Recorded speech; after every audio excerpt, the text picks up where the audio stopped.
Et bonjour à tous et à toutes et bienvenue sur ma chaîne pour aujourd'hui une nouvelle vidéo concernant donc EDT, exemple de tirage numéro 4.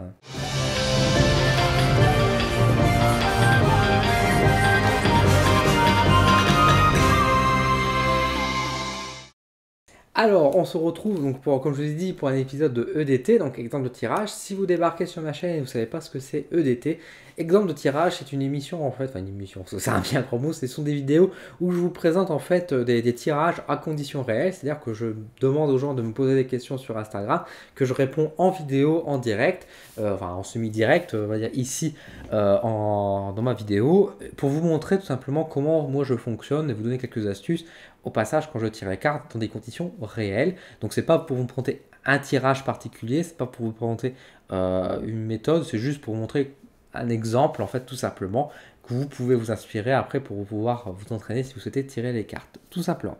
Alors on va commencer tout de suite avec la première question, on va pas perdre trop de temps, avec Caroline qui pose la question, est-ce que Dylan va trouver l'amour?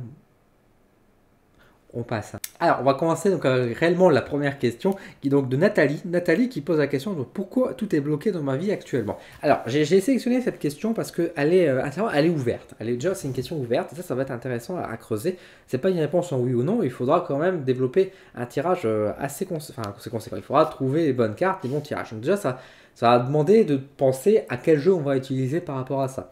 Le truc, c'est en plus cette question-là. Pourquoi tout est bloqué dans ma vie actuellement? On voit qu'il y a quand même un peu dans le ton, une certaine déception, il y a quand même un truc, une frustration aussi, parce que tout est bloqué, ça paraît gros quand même. Donc là, on va devoir creuser aussi la question et voir ce qui se passe. Alors, moi, quand j'ai des questions comme ça, j'aime bien, on va dire, bah, tout d'abord, on va. Comment exprimer ça? Encore une fois, c'est en direct, hein, donc je réfléchis en même temps à la question, j'ai pas préparé à l'avance. Alors, pourquoi tout est bloqué dans ma vie? Je pense on va regarder vite fait avec un tirage assez général l'ambiance. Qu'est-ce que je vais prendre comme jeu? Je vais prendre l'oracle G. Allez, hop, on va prendre l'oracle G. On va faire un tirage assez libre. Je vais faire un tirage avec 5 cartes, donc, parce que là on parle de 5. Donc je vais prendre 5 cartes et puis je vais regarder un petit peu comme ça. Juste pour voir déjà au niveau de Nathalie, ce que je peux éventuellement voir, ce que je peux éventuellement exprimer par rapport à ça. Alors, je ne réponds pas tout de suite à sa question, mais du pourquoi tout est bloqué dans ma vie, parce que bah, j'aimerais d'abord savoir un peu pourquoi elle pose cette question-là, en fait, réellement, quel est le contexte à travers tout ça. Donc, j'aime bien faire un tirage d'abord pour voir un peu ce qui se passe. Alors après, si vous avez la personne qui est en face de vous, c'est plus facile, parce que vous pouvez directement poser la question, échanger un petit peu, et déjà peut-être donner quelques éléments de réponse par rapport à ça, par rapport à son point de vue, parce que peut-être que bah, tout n'est peut-être pas bloqué, mais peut-être qu'il y a un seul truc qui est bloqué, et que du coup, ça exprimerait plus le reste, on ne sait pas. Là, pour le coup, j'ai pas Nathalie avec moi, donc on va regarder vraiment avec un oracle. L'oracle G, on va regarder ce que ça peut éventuellement exprimer. Je vais prendre donc 5 cartes. Pourquoi j'ai choisi 5? Parce que, bah, encore une fois, j'ai eu ce sentiment de devoir prendre 5 cartes. Donc on va prendre 5 cartes, on va les poser et on va regarder. Je les prends de manière tout à fait au hasard. Main gauche, main droite, vous voyez, j'ai mélangé un peu les deux. Il n'y a pas forcément beaucoup d'importance. Si vous voulez tirer toujours la main gauche, c'est votre choix, il n'y a pas de souci. Alors, voilà, il y a les cartes de l'amour. On voit quoi? Alors, l'oracle G, dévoile ça. Alors, on peut se poser la question sur un point de vue sentimental déjà, parce que forcément on a la carte ici des deux cœurs, hein, donc des amoureux. On peut se poser la question effectivement si en fait Nathalie n'a pas eu des soucis de cœur cet été, notamment parce qu'on a la carte de l'été. Et on se demande si finalement elle n'a pas eu une déception ou une rencontre, ou on ne sait pas trop ce que ça peut donner, mais en tout cas ça peut tourner autour de la question de savoir pourquoi. Maintenant, encore une fois, je n'ai pas la personne avec moi, donc je ne peux pas vraiment en discuter, je ne peux pas échanger, sachant que ce genre de questions, je répondrai plus, encore une fois, avec une personne qui serait en face de moi et j'échangerai avec la personne avant de répondre directement à la question. Là, je vous l'apprends pour vous montrer déjà un peu la difficulté de se retrouver comme ça sans rien. C'est pour ça que je vous conseille, quand vous n'avez pas forcément la retour de la personne, pourquoi pas faire un premier tirage et en discuter avec la personne. Là, on va partir sur un peu cette idée-là qu'effectivement, il y a peut-être un petit souci. On voit qu'il y a un peu ce blocage, il y a un peu la carte de l'emprisonnement qui est ici. Donc on voit effectivement que ça a l'air d'être un peu bloqué, peut-être sur la voie sentimentale, ce qui a l'air d'être sensiblement passé. Mais on voit aussi qu'il y a apparemment des événements qui auraient dû avoir lieu, qui n'ont pas eu lieu, qui a été bloqué. Un peu comme vous voyez avec cette carte, les points d'exclamation, c'est qu'il y a eu blocage. Comme si en fait tout se passait bien, puis d'un coup, pouf, ça a arrêté, on comprend pas trop pourquoi. Et c'est peut-être pour ça aussi qu'il y a ce questionnement qui apparaît en fait. Pourquoi les choses ne viennent pas? Là on voit que l'hirondelle, c'est messagère du printemps. Alors elle est à l'envers. Vous interprétez encore une fois l'oracle comme vous souhaitez, à l'endroit ou à l'envers, ça dépend des jeux, moi comment j'interprète. Là, de cette manière-là, je vais peut-être la prendre à l'envers, dans le sens où le message justement ne vient pas. L'hirondelle qui annonce le printemps, qui annonce les nouvelles, bah là elle est à l'envers, donc on peut dire qu'elle a peut-être du retard aussi. Donc pourquoi en fait, qu'est-ce qui s'est bloqué? Et on voit que c'est surtout depuis cet été qu'il y a quand même un gros blocage. N'oubliez pas que l'été, c'est de juillet jusqu'à fin septembre, donc on est encore c'est quand même en toute somme récente, mais on voit effectivement qu'il y a un blocage. On le voit bien dans le jeu qu'il y a effectivement un blocage. C'est la carte du jeu qu'au centre, on voit qu'il y a quelque chose qui ne va pas. Donc là, on voit, maintenant j'ai quelques idées, même si, encore une fois, j'ai pas la confirmation, mais on va supposer que ce sera bon. On va regarder maintenant pour répondre vraiment à la question de pourquoi tout est bloqué. Alors pourquoi tout est bloqué? Je vais prendre ce jeu-là, je vais prendre l'oracle des divinations des temps anciens, qui pour moi me sert beaucoup en fait pour transmettre les messages des guides. Parce que je trouve que le jeu est plutôt adapté pour pouvoir passer ce genre de message qu'un autre jeu. Voilà. Parce que par exemple, l'oracle des miroirs, ça pourrait exprimer aussi ce genre de choses, mais ce n'est pas pareil dans le fonctionnement. Moi j'aime bien ce jeu-là qui est un peu mystique, justement, un peu magique, et je trouve que ça colle plutôt bien à l'hiver.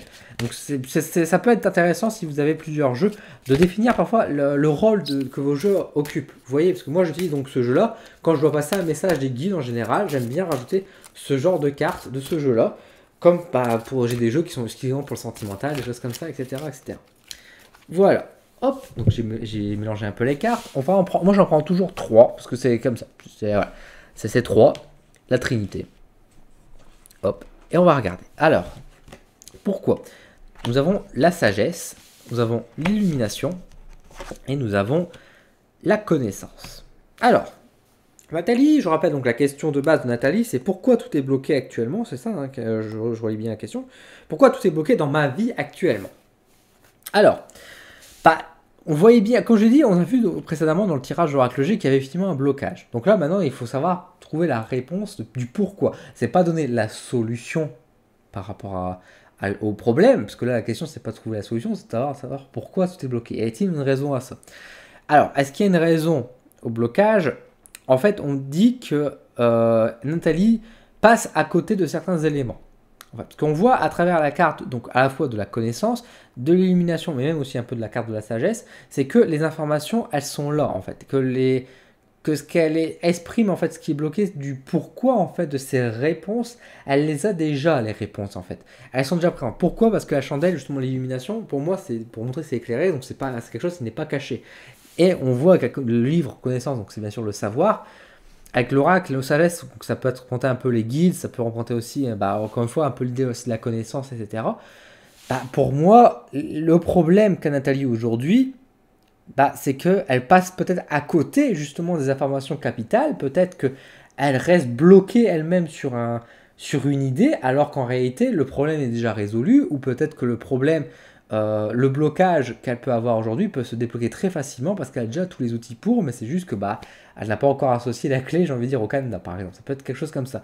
Après, vous voyez que là, par rapport à ça, il faut quand même bien réfléchir. Vous voyez que ce jeu-là n'est pas forcément évident à interpréter au premier abord. Il ne faut pas hésiter aussi donc à développer une affinité. Moi, ça fait quand même pas mal de temps maintenant que je l'utilise et moi, il me parle avec moi. Maintenant, vous devez trouver votre jeu qui vous parle le plus. En tout cas, pour moi, si je devais répondre à la question donc, de Nathalie de pourquoi tout est bloqué, moi je dirais tout simplement les choses. On voit effectivement qu'elle a un blocage, mais le blocage vient d'elle en fait.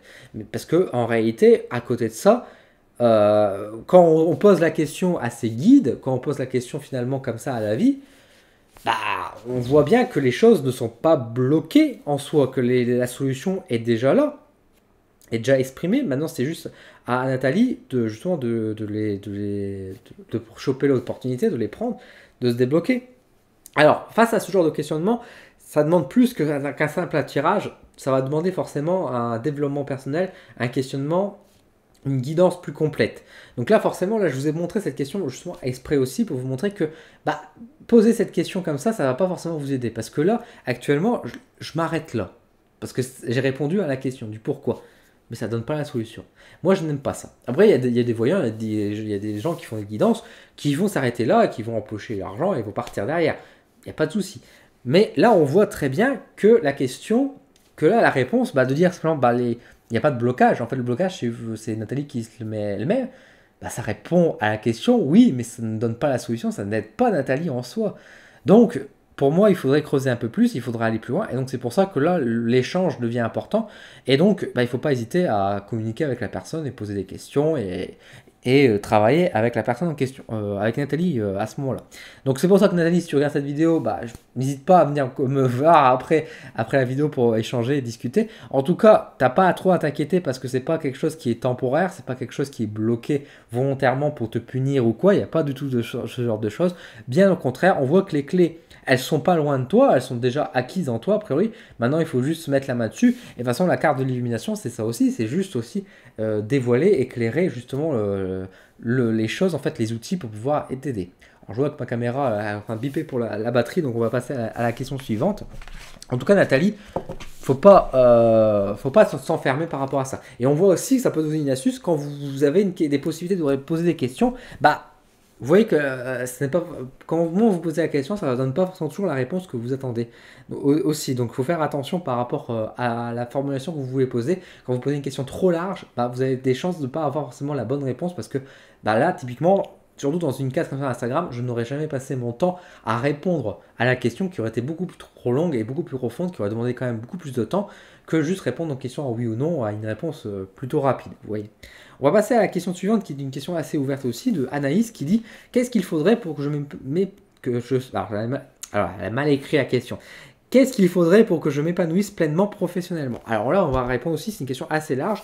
Là, c'est plutôt pour recevoir des conseils. Donc là, on est directement sur la question. On voit par rapport à l'autre question, c'est pas pourquoi, par exemple, Anaïs n'a pas posé la question en mode pourquoi je ne suis pas satisfait de ma situation professionnelle, mais elle pose plutôt la question de qu'est-ce qu'il faudrait que je fasse. Donc là, on va recevoir tout de suite la question, les réponses, on va dire, par rapport qu'est-ce qu'il faudrait faire, qu'est-ce qu'il faudrait se débloquer. Alors, j'ai bien envie de prendre mon oracle d'Eros pour ça. Alors, Eros, qui peut être plutôt un jeu sur sentimental, mais je me sers aussi pour, au niveau des caractères des gens, en fait. Donc, là, j'ai envie de prendre l'Eros, il m'appelle, donc je vais utiliser pour voir si déjà, du point de vue d'analyse, quels conseils on peut lui donner par rapport à sa nature, en fait, à son caractère, à ses compétences, à sa manière d'être, en fait, tout simplement, vis-à-vis du boulot. Est-ce qu'il n'y a pas un conseil par rapport à ça qu'on peut faire? Pareil, je vais prendre 3 cartes. En général, quand je cherche des conseils, je prends 3 cartes, comme je l'ai exprimé juste avant. Hop, nous avons donc la carte de la passive, nous avons la carte de la bête, et nous avons la carte du poète. Alors, pour moi, en fait, là, ce qui est exprimé ici, c'est de dire à Anaïs tout simplement qu'elle doit passer à l'action. Qu'elle doit être beaucoup plus dans l'action, dans l'agissement. Parce qu'on voit avec la carte de la passive et de la bête, on voit qu'il y a une sorte de confrontation. Donc, d'un côté, oui, elle fait un peu d'efforts, mais est-ce que les efforts qu'elle fournit sont dirigés dans le bon sens ou est-ce qu'elles sont vraiment exprimées? Attention à ça. Attention aussi à la passivité, à pas entre guillemets être fainéante. Je dis pas que Anaïs est fainéante, je la connais, je me permets de dire ce propos.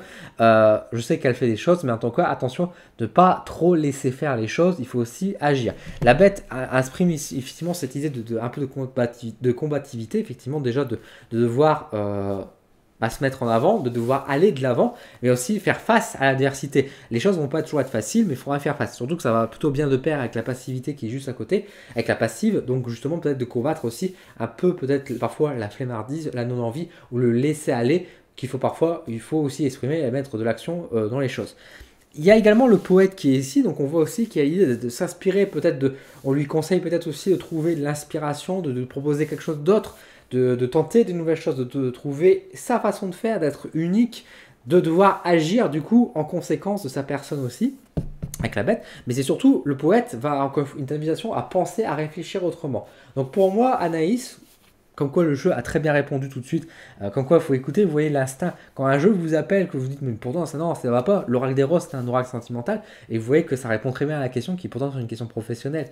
Mais pour moi, là, si je devais conseiller à Anaïs, c'est d'abord, il faut agir, il ne faut pas rester planté entre guillemets là. Je sais qu'elle fait des efforts, mais il faut peut-être redoubler les efforts. Il faut qu'elle passe à l'action, mais surtout, il faut qu'elle imagine qu'elle crée, qu'elle invente, ou peut-être qu'elle s'inspire d'un autre service, de quelque chose de neuf qu'elle peut apporter et qu'elle le met en avant, qu'elle agisse avec ça en fait.